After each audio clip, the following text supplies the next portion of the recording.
Jumpa lagi, semoga dalam keadaan baik saja. Kali ini kita bahas burung pleci kepala hitam. Pleci kepala hitam atau black-capped white-eye adalah jenis burung pleci yang memiliki ciri khas dahi berwarna hitam. Burung ini dikenal karena sifatnya yang agresif dan suara kicauannya yang unik.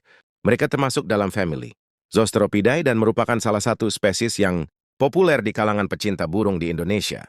Pleci kepala hitam memiliki postur tubuh yang mirip dengan burung kacamata biasa, tetapi dengan warna hitam pada dahi dan mahkota yang lebih gelap. Oke, sekian dulu dari saya. Jangan lupa beli sepatu di Eko Sneakers.